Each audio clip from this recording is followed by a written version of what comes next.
नमस्कार।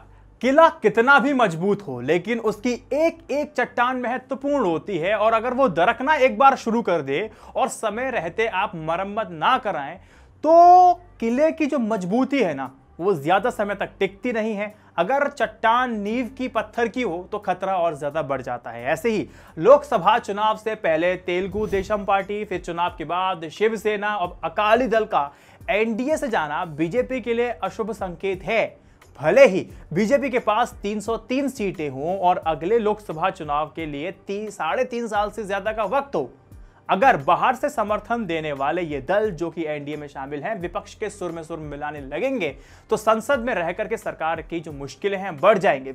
विशेष करके राज्यसभा में जहां भाजपा सबसे बड़ा दल तो है लेकिन उसके पास भी पूर्ण बहुमत नहीं है। लोकसभा से बिल लाएंगे लेकिन राज्यसभा में अटक जाएगा, कानून नहीं बन पाएगा। समझिए, हरसिमरत कौर बादल ने मोदी कैबिनेट 2.0 से अपना रेजिग्नेशन इस्तीफा देने वाली दूसरी मंत्री हैं। इससे पहले अकाली दल की तरह एनडीए की पार्टनर शिवसेना कोटे से मंत्री बने अरविंद सावंत ने बीजेपी के साथ गठबंधन टूटने से पहले इस्तीफा दे दिया था।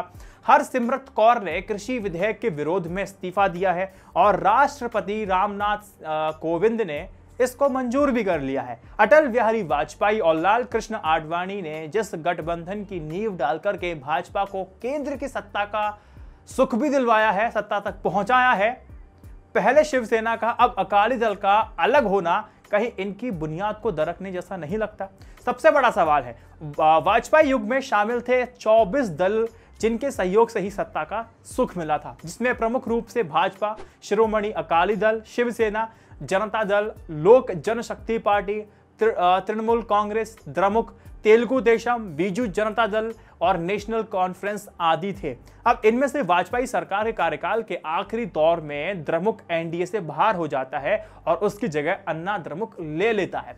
2004 में भाजपा के चुनाव हारने के बाद तृणमूल कांग्रेस और बीजेडी अलग हो जाती हैं। एनडीए में सब कुछ अच्छा नहीं चलने के बावजूद दो पार्टियों ने साथ बीजेपी का नहीं छोड़ा, अकाली दल और शिवसेना, यानी कि दोनों ही भरोसेमंद पार्टी थी और दोनों ही अब इनके साथ नहीं है। 2019 से लोकसभा चुनाव से पहले तेलुगु देशम उपेंद्र कुशवाहा और जीतन राम मांझी की पार्टी ने भी एनडीए से नाता तोड़ लिया था। हालांकि मांझी अब एनडीए में लौट तो आए हैं, उन्होंने अपनी हालत देख ली थी।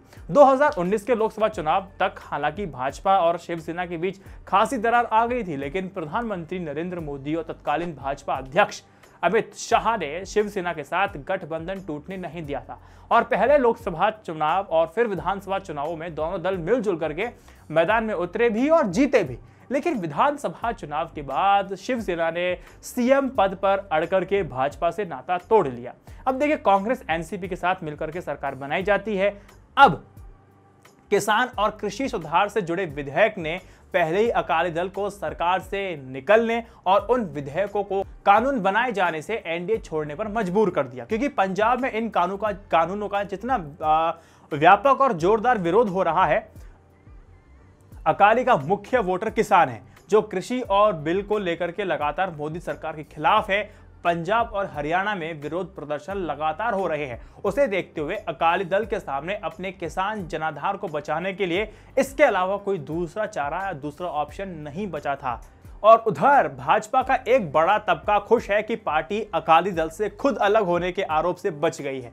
पॉलिटिक्स आपको पता है, अब उसे पंजाब में खुलकर राजनीति करने का मौका मिल जाएगा। अकाली दल और बीजेपी का 24 साल पुराना नाता रहा है। साल 1996 के संसदीय चुनावों के ठीक बाद दोनों दलों में गठबंधन हुआ था। इसके बाद से ही दोनों ने पंजाब में कई दफे सरकार बनाई है।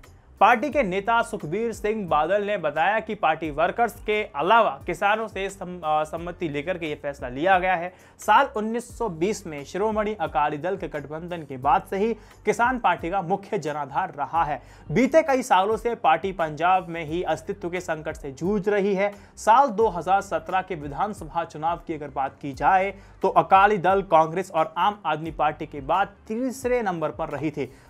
उसे केवल 18 सीटें मिली थी, जबकि पहली बार विधानसभा चुनाव लड़ने वाली अरविंद केजरीवाल की आम आदमी पार्टी को 20 सीटें हासिल हुई थी।